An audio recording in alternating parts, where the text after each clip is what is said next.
Hi, I'm Olivia. And I'm Amy. And this is a Girls in Marketing podcast. Every week, we release a new episode that you won't want to miss. Our guests are industry experts with amazing experiences, so you'll always come away with new nuggets of wisdom.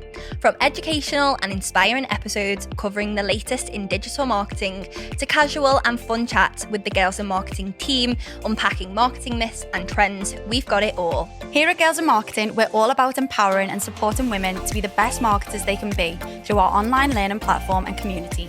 Check out our resources and membership to get involved, as we'd love to welcome you to our inner circle. Right, let's dive into an episode together. Hello and Happy New Year. Welcome back to the Girls in Marketing podcast for a new season. We are now on to season 4. Today, I am joined by a very exciting guest, our very own Olivia Hanlon. So you probably already know Olivia as one of the hosts of the Girls in Marketing podcast, but Olivia is actually also the founder and CEO of Girls in Marketing. So literally everything that we do would not happen without her. I'm lucky enough to work with Liv on a daily basis, so I know all about what she gets up to. But today, I've managed to get her on the podcast so that she can give you a bit of an insight into what she gets up to as the founder of our business. So welcome, Liv. I'm sure it feels a little bit strange for you today sitting in the interviewee seat rather than the host seat. Yeah, and also I feel like CEO is a big title for not a big business, but I do tend to call myself founder and CEO. Yeah. But it is a big, whenever anyone else says it, I always think it sounds so strange. Yeah. I mean, I'm going to go with it. I like the title. Yeah. I think you fill the boots. So first thing I want to dive into today is starting off with quite a big one. Okay. If someone had told you a few years ago that you would be the founder of a business with a huge online community of women like what Girls in Marketing has, what would you have said? If someone had told me that a few years ago, I honestly wouldn't have believed you. I think it's crazy because I never really set out for Girls in Marketing to be what it is today. Mm-hmm. So a few years ago, it was just something that I wanted to do whilst I was working full time.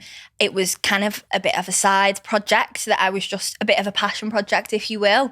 Really enjoyed doing it, but I would never anticipate. I never even anticipated to go on to hire people or have a team or for Girls in Marketing to be what it is. Definitely not. I think it was it's always a really strange one for me to think about it, which is why it's so odd that I'm sat here with you and doing this, because it's crazy. Yeah. So how did it actually start out? You know, obviously, I know you said that you would have not believed it if someone had told you that.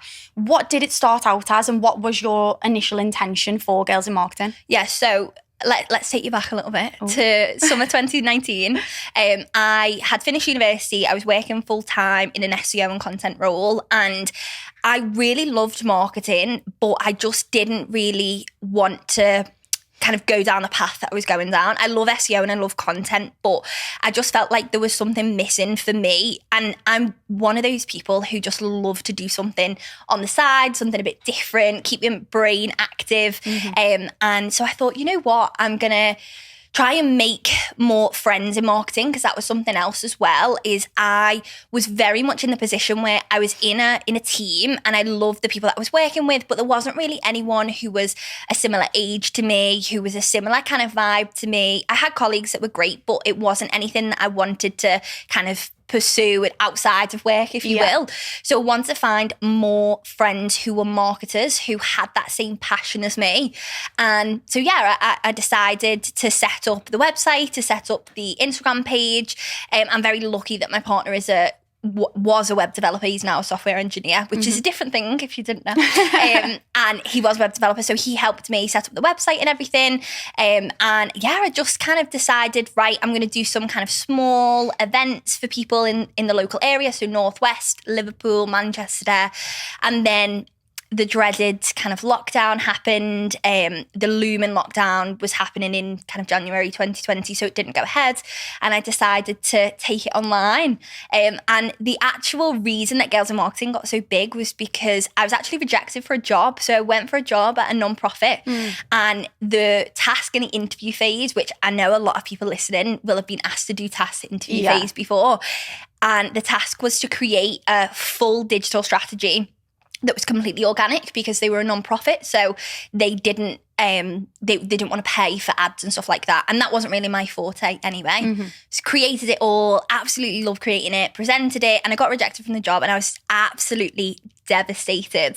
Genuinely was so sad. Again, I'm sure people will have been in that position before, being rejected from a job that you really wanted. And I actually felt like I got it in the bag. You know, when you leave an interview and you think, yes, I've got it. Yeah, smashed it. And then email arrives, you've been unsuccessful. I cried. I was so devastated. But ultimately, I kind of use that strategy to leverage Girls in Marketing to grow its online presence, SEO, everything like that. And yeah, now it is where it is, which is crazy. And I carried on working full time for a while. And then I decided to quit my job, go freelance. So I was freelancing kind of 3 to 4 days a week, doing Girls in Marketing 1 to 2 days a week.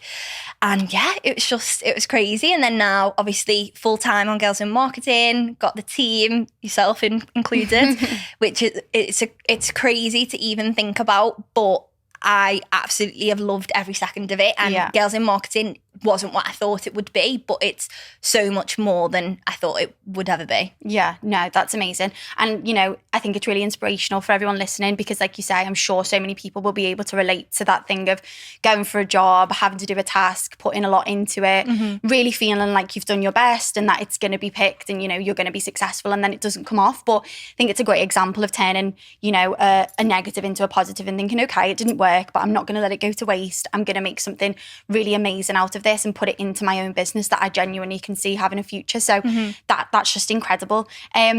Other than kind of, what you've done to, build Girls in Marketing up, starting out as wanting to be events, then going online and all that sort of stuff. Prior to that, would you say that there was anything that you did for any of our listeners who are maybe kind of at an earlier stage in their career journeys, maybe at university, that you did that you felt really helped you to get to that point confidence-wise, ability-wise, as a marketer, as an individual, any kind of guidance that you could give to people to, do to set themselves up to do something like what you've done? Yeah, so I originally started off with a blog. When I was 15, I started a blog. Love that. I've always been very passionate about, female empowerment and almost these kind of taboo, controversial topics that people don't typically like to talk about. I was always like the first one to talk about it. I loved having a blog. I loved writing. I wasn't necessarily an amazing writer. I very much just did it because I loved it. And then I went off to university. I did psychology at university, and I actually found that you could make money from writing. That wasn't something that I was totally aware of. And it again came from my partner. He was working in an agency, and he was like, you can actually get paid for writing blogs and like being a content writer. And I was like, no, wasn't aware of that. So I started doing some like odd bits of work. I did some stuff for the agency that he worked for. I did some stuff with some other people, just like literal pennies from the work that I was doing. Yeah. But I really enjoyed doing it, and that kind of got my foot in the door. I started doing some free online courses, which I always tell people to do, especially marketing ones, little bits and bobs that you can do whilst you're in university or you're kind of a grad or just getting started with things. I really enjoyed doing that. But I actually found that there wasn't many things that were accessible in terms of like education wise that kind of cut through the jargon, because a lot of the stuff that is free, or even if it's paid, it kind of like is full of words that I didn't really understand. Yeah. So that was a part of Girls in Marketing. Obviously, when it started to grow the community, I really wanted to focus on accessible education that focused actually on teaching people who maybe don't have any idea at all, really. So yeah, I definitely would recommend starting, social media or a blog or something that you're passionate about. And it doesn't have to be about marketing either. My blog was about, as I said, female empowerment. I did some beauty and makeup stuff because I was into that. Oh, wow. When I was 15. I'm not really into it anymore. So I think it's just about putting yourself out there a little bit, and the more you do it, the more confident you'll get. Because when I first started freelancing and offering my kind of blog writing and content marketing services to people, I wasn't confident at all. And I'd get on a call with someone and I'd just sit there and wait for them to tell me what they wanted, wait for them to tell me their budget. Whereas, after a few years, I was kind of used to it, and I was like, right, so this is what you want, what are your objectives, this is what you want, and this is the price I would charge for that. And I think it's just over time, the more you do it, the more you put yourself out there, the better that you will become, and the more confident that you will become as a marketer and as a person as well. Yeah, definitely. I can definitely tell that those experiences that you've created for yourself have helped you, you know, I assume they've really helped you to kind of build that confidence. And as you say, doesn't start off as coming naturally to you necessarily, but it's something that you do build up over time. And then obviously getting to the position that you're in now, you're more than comfortable doing most things. And it's like it actually paid off starting back when I was in university. And it's just like the time you don't see it is that in that bigger picture perspective, you don't think this is going to lead to me being the founder of a business, but it's those little things that you do that gradually build your confidence and get you there, isn't it? So kind of on that similar theme, I just wanted to ask you, because I do think that a lot of listeners will be interested in this. It's certainly something that I do kind of want to know the answer to myself. You've got to be, in my opinion, a certain type of person to found a business and take on everything that comes with that. You know, it's not as easy as just, I'll do that overnight and it's fine and there's no worries, there's no troubles, there's no anything that comes with it. What would you say it is about you as a person that has made that something that, one, you kind of have wanted to take on and have been able to do successfully? Do you think that there's anything about you that really has helped you do that? Yeah, I think by no means is it easy for me to kind of be a business owner, and it's not something that I ever thought it would be. And that's another thing. So many people want to start businesses, and that's amazing. And I love to help people who want to start things, but they don't realise the actual kind of almost like velocity of what you're getting yourself into, especially when you become an employer or when you become a leader of a team. And I think to be a business owner and to be a successful business owner, you've got to be moldable. You've got to be able to put yourself in positions that you maybe don't want to be. You know, some days you've got to be your own accountant. Some days you've got to be your own marketer. Sometimes you've got to be all of these different things. And you've got to be able to learn, because that's something that I love learning, not necessarily in a traditional sense, but in a sense of sometimes I'm wrong. There'll be times, and there's been times with us within the team where someone said, I've said I really want to do this thing, and someone said, actually, like, I don't think that'll work. I think this will work better. I learned so much off you guys as a team, and I think that being willing to say, okay, I'm not right in this occasion. I want to learn. I want to, do this thing instead is so important as a business owner. And so many business owners forget that they actually, what's the point in having a team if you're not going to listen to them? Yeah. And what's the point in having a business if you're not going to evolve and grow over time? And for me, it's honestly just about being moldable, being able to change, being able to evolve, and being able to do it quickly. That's another thing. There's so many businesses that I see, founders of businesses that sit on ideas for years and years, and it's fine. Like, it's okay to sit on an idea and to think, oh, it'll be really good to do this, but what's going to happen is someone's going to get there first. If you want to start a business, you've got to do it, and you've got to be sure of yourself. Yeah, I definitely agree with that. I think you're right. Sometimes it is a case of just jumping on an idea when you have it. And I would agree with you. That's definitely what you've done. I think I'd be in the other category. And I think, do you know what? I'm okay with that. Like I say, I'm not the type of person who wants to do that. Maybe if I had something that I thought was really groundbreaking, I might have the courage to do it. But, I don't know. But I think the other thing that I would say is a quality that I think that you seem to have really, that makes this more possible for you as a person, is that I think that no matter what you face and no matter the challenges that come, to us as a team, you seem to really balance your personal and professional life quite well. Whether that's just something that I look at you and I think, wow, she's doing this so well, and under the surface you're thinking like, oh my God, I got to do this. But I really do think that you seem to have like a very healthy balance. I mean, as healthy as it can possibly be with all of the responsibilities that you have on top of you. How is it that you found that balance? I think it's been a process, and I also think I'm still working on it. There are some days when I will work till, 9, 10, 11 at night, which isn't something that I would recommend, but as a startup founder, it's something that sometimes you have to do. I don't really buy into the kind of toxic hustle culture that there is, but very much so sometimes as a founder, there will be times that you will have to work late and you will have to work weekends. But for me, it's been about finding that balance of sometimes I actually just need to rest. It's a weekend. other people are resting, you should rest. Things I always say, and I know I say this to you guys, but it's not life or death. Yeah. You know, if you've got to do something, it's not life or death. Don't think of it. It can wait till Monday. It can wait till tomorrow morning.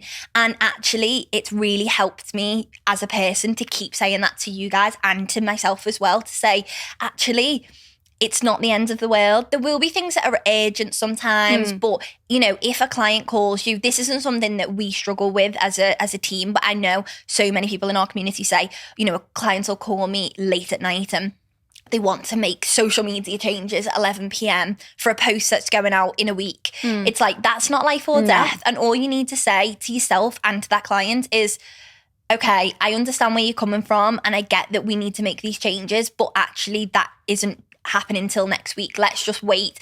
I'll do them tomorrow morning. And say that to yourself, say that to a client. And I find that really helps me to step back. And, you know, sometimes when we leave the office, I just say, right, I know I've been really productive today.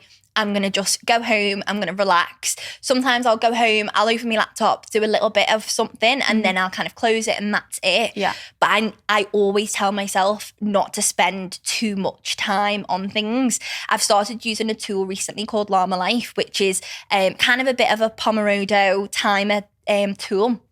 It's really, really helped me with just making sure I'm only spending a set amount of time on the things that I'm doing, because otherwise, as well as a founder and as someone who sometimes has days I'm more productive than others, if I say, right, I'm going to spend an hour doing this, you know, analysis report, and then I just go away and I just spend 3 hours on it, but it didn't need to take me 3 hours. It only needed to take me one, because it just took me 3 hours because I didn't time myself. Yeah. I think it's just about that. It's about making sure that you are as productive as you can be in the hours that suit you. A lot of the time, you know, I'm not in the office at 9 a.m. You know, everyone takes a mick out of me and says I'm never in the office at 9 a.m. But I'm not, you know, I know you, Amy, are more of a morning person. So you'd rather get in like earlier. You'd rather like, you know, get up, seize the day. I really wish I was that type of person, I'll be honest. But I'm not. I work a lot better later on. I like having the day, and I equally like having the evening and the night. Yeah. Sometimes I'm a bit of a morning person. It just depends on the day and on the week, really. Yeah. And I think for me, it's just understanding how I work best and making sure that I fit my work and my personal life around that. Yeah. And just appreciating actually what I have and the kind of ability to mold myself into work life, home life is just really, it's ideal. It's great. Yeah, definitely. And I do, from, you know, an outside but sort of inside, you know, the team perspective, I definitely see that. And I do think that you seem to have a really good balance. I think another thing that comes with being, you know, the founder of a startup is that, you know, with everything that comes with it, all of the responsibilities, all of the kind of got to get dones, I guess, I don't know whether this is necessarily true in your case, I'd be interested to know, but how have you found that it's impacted on your personal life in terms of like your relationships, your friendships, those sorts of things? Has it had a strain on any of those sorts of things? Have you had to ever sit back and consciously think, I need to prioritize some of these things a little bit more, I'm letting the business kind of take over? Have you had to deal with that, and what have you sort of done if that has been the case for you? Yeah, definitely. When I first started Girls in Marketing and I quit my job because I needed to make an income, so I was having freelance clients and running Girls in Marketing simultaneously, I very much was prioritizing money and making sure that I had enough money to live on. And at that time, you know, I kind of did step back and I didn't really pay as much attention to family, pay as much attention to friends. But I really just enjoy now, obviously because we've got a team and I'm able to trust people to do work, I don't have to do as much as I had to do then. So I really like the fact that I can just kind of hand it over to other people and then kind of in my own time, catch up with family, catch up with friends, stuff like that. And I have to consciously sometimes say to myself, oh, I haven't spoken to this person in a while. I'm going to give them a message. And honestly, I'll just go through and sometimes I'll just blitz send messages to like about 5 or 6 different people. I just go, oh, should we go for a coffee, a catch up soon? Let's go for you know, something to eat. And then that's kind of out of my mind. They'll reply or remind me, we'll get a date set in, and it's great and I love that. But it's not easy. It's definitely not. It's just about making sure you're making a conscious effort. And, you know, it is a two-way street. So these people need to be making an effort with you, but you need to make sure that you are available, because that's another thing. I used to have a running joke with some of my family that people would say, oh, you're always working, you're never available. And I said to them, no, I am. I'm actually probably more available than you think I am. And now my mum calls me at like 3 p.m. on a Monday, and then now she thinks you're too available. Now she's like, why are you in work? Or when she popped into the office the other day and she was like, why are you working? I was like, because I'm in the office working. So I think just making sure that people know you are available and you're available for them, and reach out to them if needs be. I think that's really helped me. Yeah, no, I think that's definitely true. And, you know, I think you've got to make that effort, but equally, yeah, you know, if people have this perception of, oh, well, Olivia's a busy founder now, so I can't interrupt her, I can't, you know, ask her to do things because she won't have the time. For me, it's making it clear to them that actually, no, I do want to do stuff, just let me know and I'll make the time. Yeah. So yes, moving on slightly from your personal life back to Girls in Marketing, I'd be really interested to know, from your perspective, from the business side of things, what have the biggest sort of hurdles been for you? Have there been any points where you've faced something and thought, you know, wow, my, you know, confidence in being able to do this has been quite, you know, tested? Or has it always been a case of, yeah, there've been a few bumps in the road, but I've always known we'd get through them? Yeah. I don't know. There's been ebbs and flows. I think sometimes as a team, we very much trial things. Sometimes things go really well, and sometimes they flop. Sometimes they don't do well, and it is a learning curve. But I don't think there's really been anything up to this point that's been significant that has been a hurdle. I think possibly the biggest thing that's ever happened is obviously starting to hire people, and becoming an employer was a big thing for me, becoming a leader to a team and kind of handing off elements of the business, like handing off elements of Girls in Marketing. You know, when Martha originally started, because she was the first person who was full-time, allowing her to come in and kind of like take on what she took on was a really scary concept for me. And then when obviously yourself and other people came in, Kira, and when Lauren went here as well, it was very much a learning curve for me to do that. And I think that it's not a bad thing. It's good to be able to have a team and hand that off, but also it's very scary. Yeah. It's not necessarily a bump in the road for me. It's more just a bit of a learning curve to understand. Sometimes you just need to say, I trust these people to do what they do best, and actually they're probably better than me at doing those things, so I'm happy to give it to them. Yeah. I think that's something that I really struggled with at the beginning, but something now I'm so grateful for. Yeah, no, that's really interesting. And I think kind of something that I did also want to come on to was, obviously a big part of your role growing a team is having to be okay with taking that step back from the everyday doing, or not necessarily take a step back from, but your doing every day isn't necessarily the doing that you were used to as a marketer. You know, a lot of the doing you do now is more business owner doing. So I know that, you know, when we're working on marketing campaigns and, you know, we're doing really exciting stuff and maybe working with brands and that sort of stuff, I know it's something that really excites you, and you do still obviously get involved. But how did you find, or how are you finding that transition? I know that you said it's been a bit of like a learning curve for you. What's that been like? Yeah. No, it has been really strange because almost I don't feel like meetings are work. I don't know if anyone else feels like that, but sometimes I feel like meetings are not work, but actually when you're leading a team, meetings are work because you're helping people understand what they're doing. But I always used to think meetings aren't work, but they actually are. So when I would normally do my big to-do list for the day, and then I would at the end of the day have none of it done because I've been doing other things where it's like I've been, you know, having meetings with you or having meetings with Marv and all these other things, and then I think I haven't done any of my to-do list, but actually that's part of my to-do.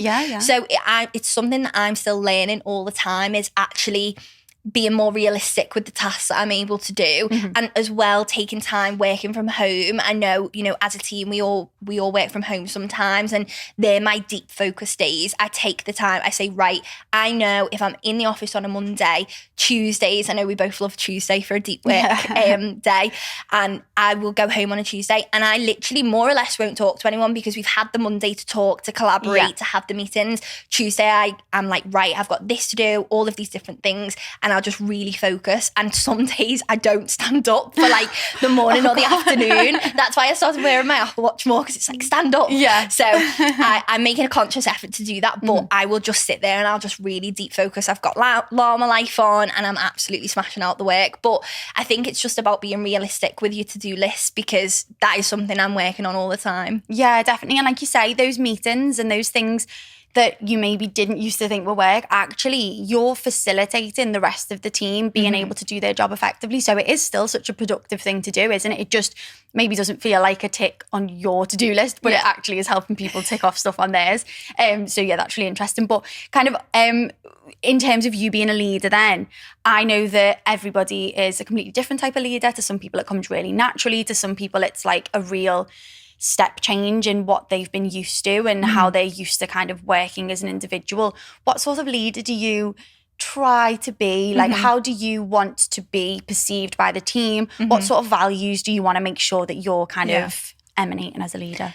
As a leader, I always strive to be a collaborator, someone who is more than open to the team having their input. I don't want to be someone who almost just kind of dictates what everyone's doing, because there are aspects of things that I'm like, oh, I think this would be really good, but I'm also open to people saying, actually, I don't think that will work. Yeah. So sometimes, and I know we often do it, sit down, have a big kind of session where we just chat about different things, about, you know, sessions that we want to do, programs that we want to run, brands that we want to work with, just all sitting down and just collaborating, no matter, you know, what seniority someone is or, you know, where someone is in the business, just all sitting down and thinking about that. Because and I know I have ideas, but oftentimes you guys have the best ideas. So it's almost for me about that collaboration. And that's something that I try as a leader to lead with, is actually I probably know the least out of everyone. I know about girls in marketing and I know,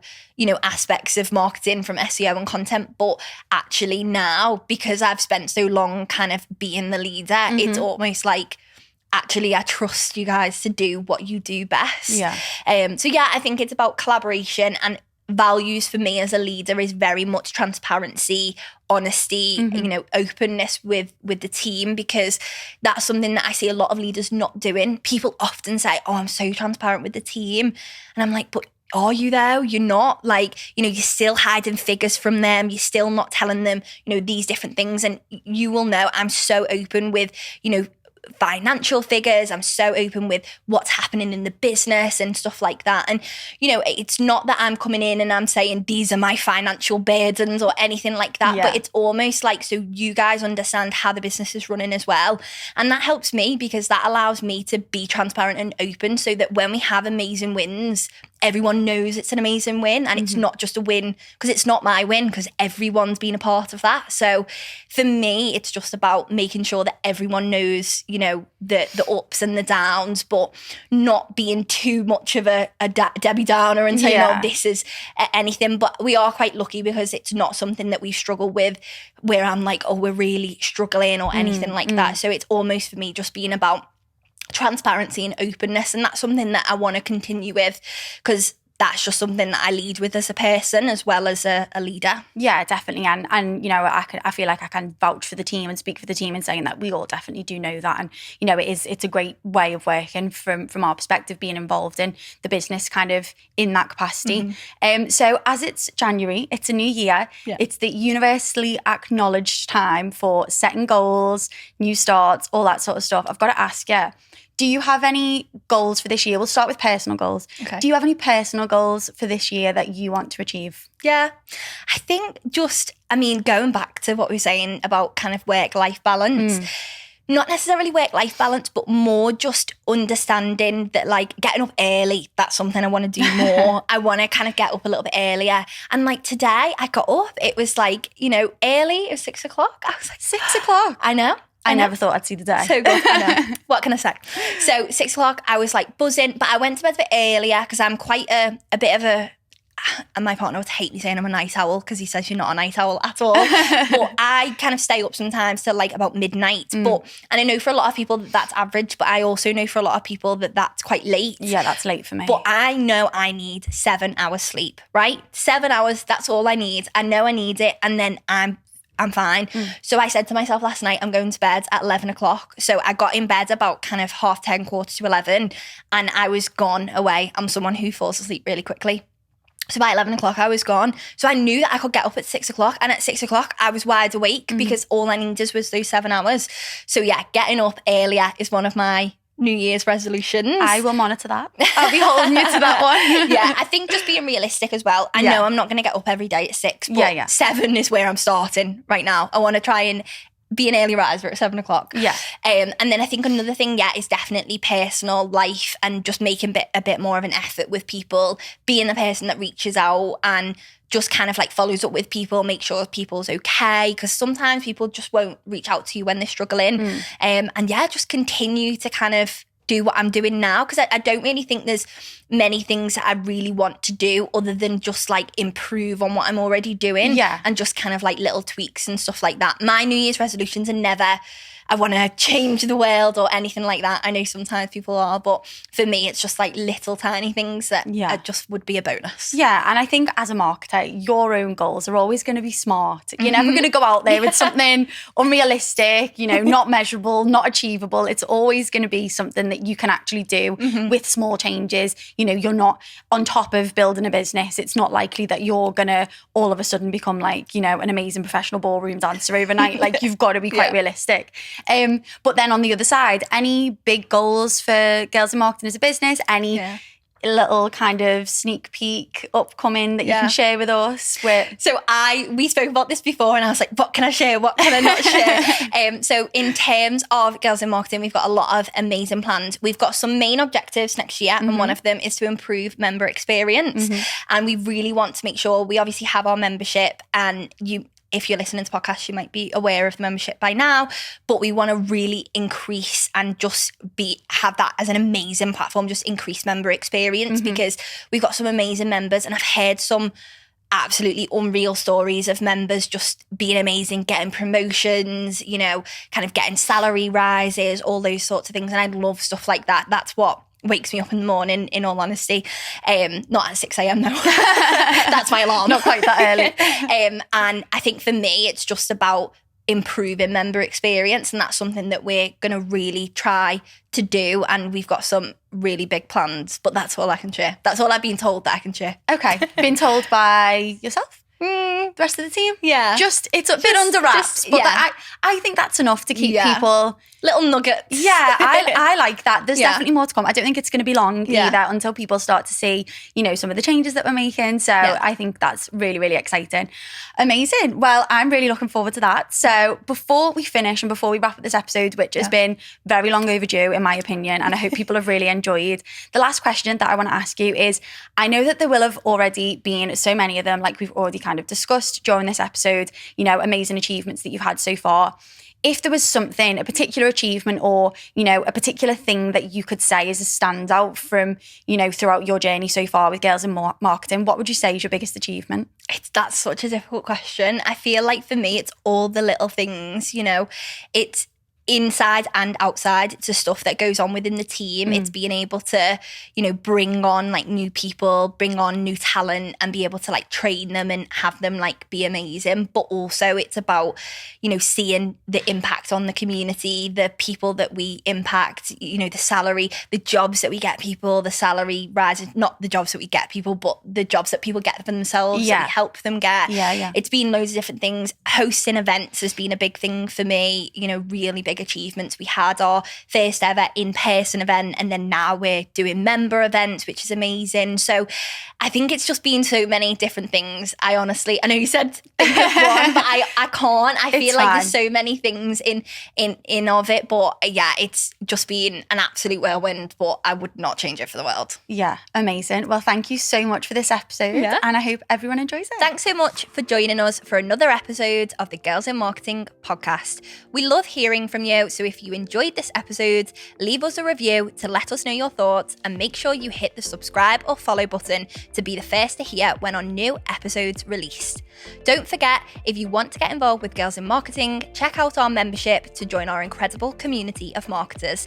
Think marketing resources, courses, webinars and more. Find out more on our website or drop us a message on any of our social channels @Girls in Marketing.